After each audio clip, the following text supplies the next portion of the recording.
My dad just got remarried, and then asked me to call him by his last name instead of Dad to distance himself from his past life.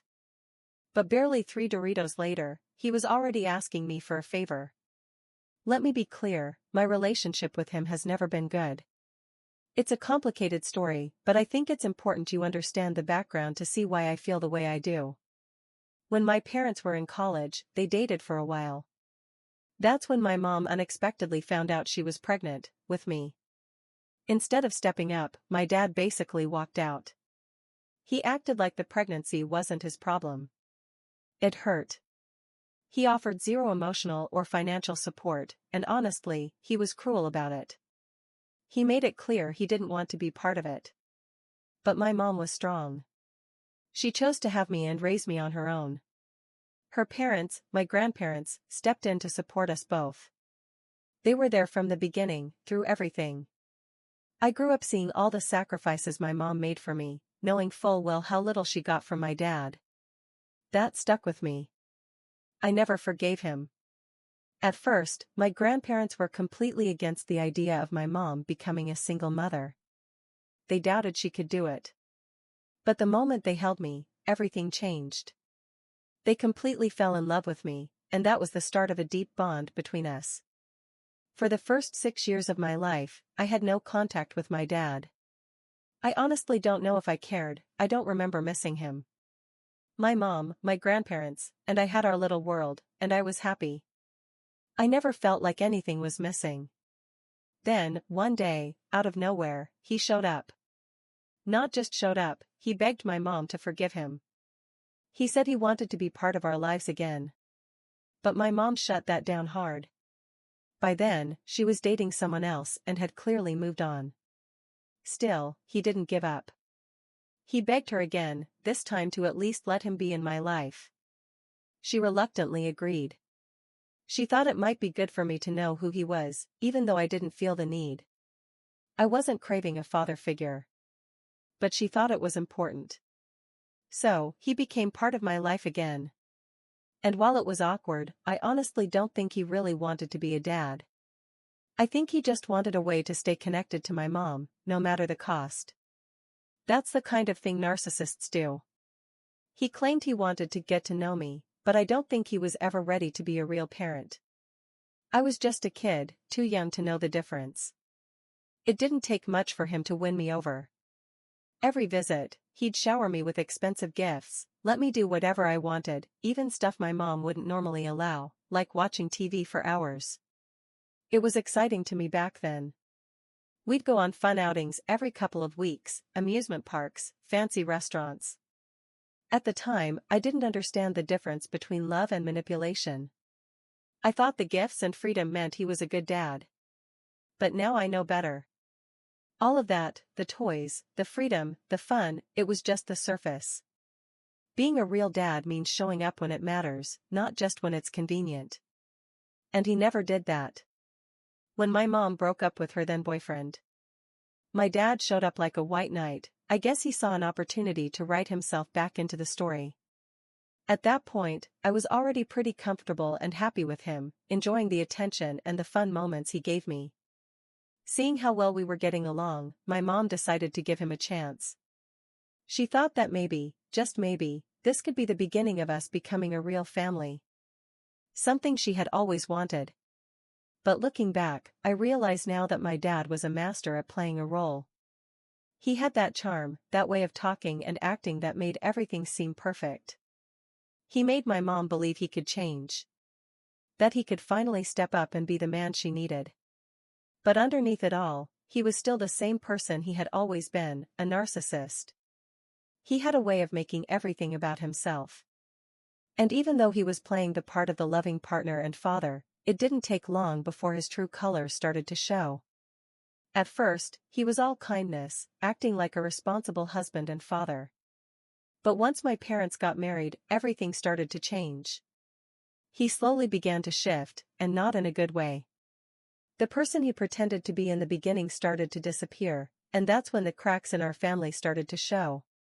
It began with his slow attempt to isolate my mom and me from the people who had always been there for us, especially my grandparents.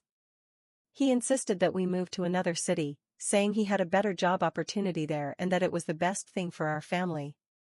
When my mom questioned the move, he used the fact that he made more money than her as a way to shut her down. He acted like he knew best and made her feel like she had no voice in the decision. Eventually, they bought a house together in the new city. My mom put all her savings into it, everything she had worked so hard for over the years. And even though it was supposed to be a joint decision, it really felt like my dad was calling all the shots. My mom had to leave her job when we moved, which was a huge sacrifice for her. Not only did she stop working, but she also gave up her independence. She tried to find a new job in the new city, but it was hard. It wasn't like back home, where she had a support system and people who could help her. Meanwhile, my dad kept suggesting that she should stay home, take care of me, do the housework, and be a full-time wife and mother. But that was never who my mom was. She had always been independent, hardworking, and strong-willed. Still, she did what she had to do. Even though it wasn't what she wanted, she did her best to make it work, for me, for us. But the truth is, neither of us ever really adjusted.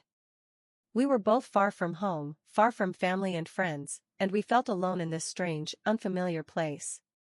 Everything felt off, like we'd been torn away from the people who truly cared about us. And looking back, I think that's exactly what my dad wanted. As time passed, things at home started to fall apart. My parents argued constantly. It seemed like every day, sometimes over small things, sometimes over big problems, but there was always this heavy tension in the air. My mom was clearly unhappy. You could see it in her face, in the way she moved, and in how she became quieter. It was like the light in her was slowly dimming. And the worst part? My dad just didn't care. He never made any effort to understand her or to see what she was going through. Since she no longer had a job, she was completely dependent on him, and he used that against her. He controlled the money in a cruel and humiliating way. He made her show him receipts for every single thing she spent, absolutely everything. If she bought anything that wasn't food or something for the house, even just a small treat for herself, he would get angry. I remember times when he made her return things she had already bought, even if it was something simple like a piece of clothing or a small gift for me. He made her feel like she had to ask for permission for everything, just because she relied on his money. My mom was struggling, and so was I. There was no peace, no comfort, no joy in our home. Then things just got worse. My mom was diagnosed with cancer. It was one of the hardest moments of our lives. We were already dealing with so much, and then this came out of nowhere and knocked us to the ground. You'd think something like that would bring people together, that it would make my dad step up and be there for her, for us. But that's not what happened. Instead, when it came time to talk about treatment and medical expenses, my dad backed away. He said he didn't have the money and made it clear he didn't want to pay for her treatment. He told my mom to ask her parents, my grandparents, to cover the costs. He didn't even try to hide his lack of concern. It was like he had already checked out, like my mom's illness wasn't his problem anymore. It was like it wasn't his problem at all. So my mom and I moved back in with my grandparents. It felt like returning to the only place that had ever truly felt like home. She needed their support, not just financially, but emotionally too. She needed people around her who genuinely cared.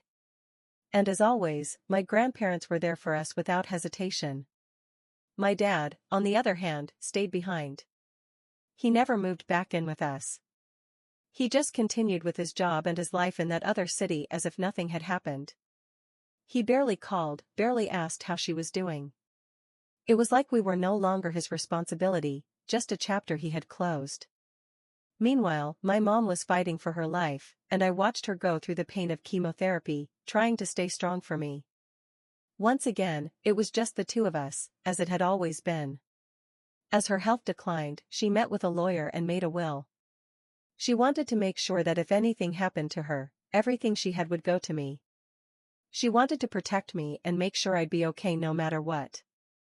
At that point, my dad had no idea any of this was happening. He was still off living his own life, barely involved, so she didn't feel the need to include him in any of those decisions. And honestly, why would she? When she passed away, it shattered me. Losing her was the most painful thing I've ever experienced. But in the middle of that pain, I also knew she had done everything she could to make sure I was taken care of. She left me everything, including her share of the house she and my dad had bought together. That meant I was now co-owner of the house with my dad, and he hated that. The moment he found out, he started pressuring me. He wouldn't stop saying I needed to sign over my share of the house to him. He claimed it wasn't fair, that it should have gone to him automatically, and that he should be the sole owner. He tried to guilt-trip me, like I had taken something that didn't belong to me. But it wasn't mine because I asked for it, it was mine because my mom chose to leave it to me. Thankfully, my grandparents stood by my side. They made sure he couldn't manipulate me into giving up what my mom had left for me. They reminded me that she did what she thought was right, and that I didn't owe him anything. Without them, honestly, I don't know how I would have made it through that time. I was grieving, broken, still trying to make sense of everything, and my dad was just piling more pressure on top of the pain. Anyway, once I left for college, things between my dad and me started fading even more. He stayed in the house that he still co-owned with me, but we never really had a strong relationship to begin with, and the distance only made things worse. We talked less and less as time went by. He rarely called, and when he did, it was usually because he needed something from me, never just to check in or say hello. He never put in any real effort to stay connected. The only people I truly stay in touch with are my grandparents. They're my real family. The people who have always been there for me, they are more than enough. Then, just 3 months ago, my dad got married again. I had no idea he was even seeing someone, let alone planning a wedding. There were no conversations, no heads up. One day, I just saw a photo he posted online, a picture of his courthouse wedding with his new wife. That's how I found out. No, hey, I'm seeing someone. Nothing. It completely caught me off guard. And it wasn't even that he got remarried, it was that he didn't think I deserved to know. That he didn't feel the need to include me in something so major in his life made me realize just how far removed I really am from his world. And maybe I always have been. A week after the Facebook post, my dad finally decided to call me. He told me he got married, as if I hadn't already seen the picture floating around social media. I told him directly that I already knew, I saw the picture just like everyone else. He brushed it off and then told me his new wife is pregnant. That's the reason, according to him, why they got married so quickly without telling me. There were so many things I wanted to say, things I felt, but I didn't want to start a fight. So I just stayed quiet and listened. Then he invited me to come over to their house to meet his wife. He said they both wanted to talk to me about something. He didn't say exactly what, just that they wanted to talk. And now I'm left here with this invitation, unsure of what to do. Part of me is curious, sure. But a much bigger part of me is hesitant. I don't know if I want to go, not after everything that's happened. After all these years of distance, of him only showing up when it's convenient for him, I just don't know if I'm ready to sit across from him and play the role of the understanding daughter in this new life he's building, a life he didn't even bother to include me in until it was already happening. So, Reddit, am I wrong for not wanting to go visit my dad after the blatant disrespect he's shown me? Update 1. First of all, it's not that I'm trying to be dramatic or cold about my dad suddenly reaching out and asking to meet. It's just that there's a long and painful history behind all of this. My dad has always been in my life only when it was convenient for him. I watched my mom struggle emotionally, financially, and physically while he stood on the sidelines acting like a victim every time someone called him out. After my mom passed away, we went from barely speaking to not speaking at all, unless he needed something. That's how it's been for a long time. My grandparents are the only ones who truly care about me, who check in regularly, and who genuinely want to know how I'm doing. They're the ones I consider my real support system. Now, suddenly, he's married and expecting a new baby, and they didn't even tell me until after it had already happened. I don't know what they want to talk about, and honestly, I'm afraid and suspicious that it has something to do with me giving up something, whether that's my time, my support, or worst of all, my rights to the house my mom left me. Update 2. So, my dad called me again last week. He was pushing hard for me to come visit, saying it was important and that they really needed to talk. I didn't want to go, honestly, every part of me was resisting. But after thinking it over and talking with my grandparents, I decided maybe I should go and just get it over with. At least then I wouldn't be left wondering what they were so desperate to discuss. So I went this past weekend.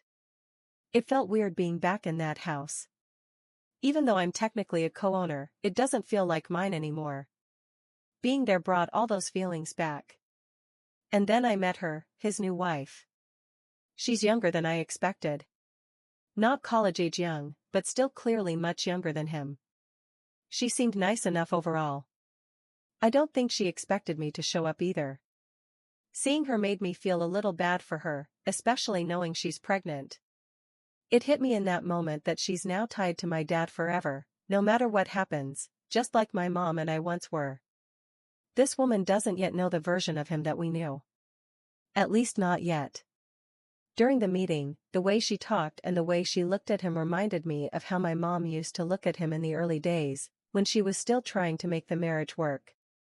I hoped, for her sake, that maybe my dad had changed, but deep down, I didn't believe that could ever happen. And sure enough, just like I suspected, my dad didn't waste any time before steering the conversation to what he really wanted to talk about. He looked me in the eye and told me that he and his wife had discussed things and reached a decision. He told me that from now on, they didn't want me to call him dad anymore. His reasoning? Apparently, his wife felt uncomfortable with the idea of their future child growing up hearing me, his current daughter, call him dad. She wanted her child to be the first, to have a fresh start with him, as she put it. Yes, he really wanted me to call him by his last name. As if he were some stranger. It might sound like a blow, your own father asking you to pretend you don't know him, but the truth is, it didn't feel that different from how things already were. And honestly, it didn't even seem like such a bad idea to stop calling him dad anymore. For the sake of people still reading this story, I'll keep referring to him as my dad. But it didn't end there. He went on to say that they didn't want their child to have a relationship with me, at least not until the child was old enough to understand what a half-sibling is. So in his words, they wanted to cut off all contact between me and them until they decided it was appropriate for their child to know about me. His new wife told me that she really hoped I would respect their decision, because it was all for the good of the baby and their new family. She was basically begging me, saying she didn't want me to hold any resentment toward them in the future. It was surreal. I was still sitting there, trying to process everything they'd just said, and then she was asking me to respect this decision, like it was the most natural thing in the world. That's when it hit me, why she was happy with my dad. He hadn't changed. She was just as narcissistic and delusional as he was. Then, my dad casually asked if I would be willing to sign over my share of the house to him. He asked me to sign over my share of the house. He said he wanted the house to be entirely in his name so he could leave it to his new wife and future children. Yes, the same house my mom worked so hard for, saved everything she had for, and fought to leave to me. After everything my dad put us through. I told them the first part sounded fine, not calling him dad anymore. After all, he never was one, and it was about time I started calling things by their name. But no, I wasn't going to call him by his last name either, the one I don't even share because my mom gave me hers. But pile of crap seemed pretty fitting. And for his wife? Pile of crap, married to the pile of crap I used to call father. As for the house, it was simple. If my father, someone I actually called dad because he'd earned it, had asked me that favor, maybe I'd consider it. But I wasn't going to give away my share of the house for free to a stranger. Because that's what he was asking from me. I also told him that since he and his wife didn't want anything to do with me, I'd be speaking to a lawyer about the house. Maybe he could buy out my share if he really wanted to be the sole owner. Or maybe I could have them evicted. My dad started yelling that it wasn't necessary to involve lawyers in this. He said all I had to do was sign some papers, if I really loved and respected him as my father. I laughed. I told him clearly that I wasn't stupid. He doesn't get to be a dad when it's convenient and drop it when it's not. I told him I didn't love or respect him, so that point was moot. I told him I'd be taking legal action. He couldn't keep living in a house he co-owned with me, essentially for free, while his new wife and child took over and refused to see me as family. He'd already taken too much advantage of my generosity. And lawyers love stories like this. Then he lost it. Completely. I think he honestly thought that if both of them talked sweetly to me, I'd just cave and hand over the house, because I'm young. I guess he thought he could manipulate me into giving him everything. But I didn't stop there. I turned to his wife and said, "Good luck with my father. He'll treat you like garbage, just like he did to my mom and me. And honestly, judging by the kind of person you are, I wouldn't be surprised if you did the same to him." Sorry, to the pile of crap. Then I started taking photos of the house, to document everything in case they trashed it or something. My dad was furious. He told me to stop. He tried to take my phone from me, I pushed him off and kept going. He said he'd call the cops. I told him to go ahead. By then, I had already finished taking photos of every room and the exterior when the police arrived. Luckily, I had photos of the documents and showed them everything. I told them exactly what was happening. They said I still had to come down to the station since all the belongings inside technically belonged to him and his wife. But they let me finish documenting things before we left. There, they made some calls, including to the lawyer who executed my mom's will, and everything was resolved within a few hours. After all of that, I went straight to my grandparents' house. I explained everything, what my dad had asked, what happened with the house, and how I was just done with all of his manipulation. We've been speaking to a lawyer about my options. In fact, I don't just want him to sell the house and give me my share. I want to legally separate from him. I don't want to have anything to do with him ever again. I don't want to be tied to him in any way. He thought he could treat me like trash, say what he said, and I'd still hand over the house. He thought intimidation would get him what he wanted. I don't think he thought anything through. And it's going to cost him dearly. Update 3. In the 6 months since I last posted, a lot has changed regarding my father. To begin with, I took my dad to court and legally separated from him. Honestly, it feels amazing. It was a long and difficult process, but so worth it. We finally served him with a legal notice and evicted him and his wife from the house. Then we forced the sale of the property so each of us could get our share and go our separate ways. Throughout all this, my dad kept trying to downplay it, telling me not to go through with it. He said if I did, I wouldn't be in his life anymore, and if I just gave him the house, we could still maintain some sort of bond. I told him to stop trying to sell me on staying in his life. Because just thinking about having a relationship with him, in exchange for giving up my share of the house, made me want to do it even more. Then, in a moment of pure malice, my dad said, "You're just like your mother." He said it like an insult, like it was something shameful. But I thanked him for the compliment. I told him, "Thanks. You have no idea how much that means to me." And to top it off, I told him I would have been offended if he said I was like him. I thanked him again. His new wife even cursed me out multiple times. Once she called me, screaming that I had left them homeless. That they were now stuck living in her parents' basement. Because they had nowhere else to go. She said that even with the money my dad got from the house sale, it wasn't enough. Because they have a child to raise. She called me selfish for not just giving them the house to live in for free. No, I don't feel happy that they're suffering through this. I feel ecstatic. I feel like every time someone stands up to a group of narcissists. Karma makes an anonymous donation to some rescue fund for injured seagulls. Giving them the wings they need to fly. All thanks to the pain narcissists like them generate. So yes, I think this is a good place to end my story. Update 4. I was afraid to update. Afraid that if I shared even the smallest thing I'd heard, it would ruin the previous ending. Like spoiling the conclusion. But I think this ending to my story is even better. Because you know what's worse than a pair of narcissists with little money? Two narcissists, divorced, and each with half of that little money. For months, I'd heard things like, my father had been kicked out of his in-laws' house. Or that his wife had to go job hunting, while my dad got fired from his job. But I had no confirmation, just rumors. However, I have confirmed the divorce. And yes, I like to imagine they each got half of whatever they had left.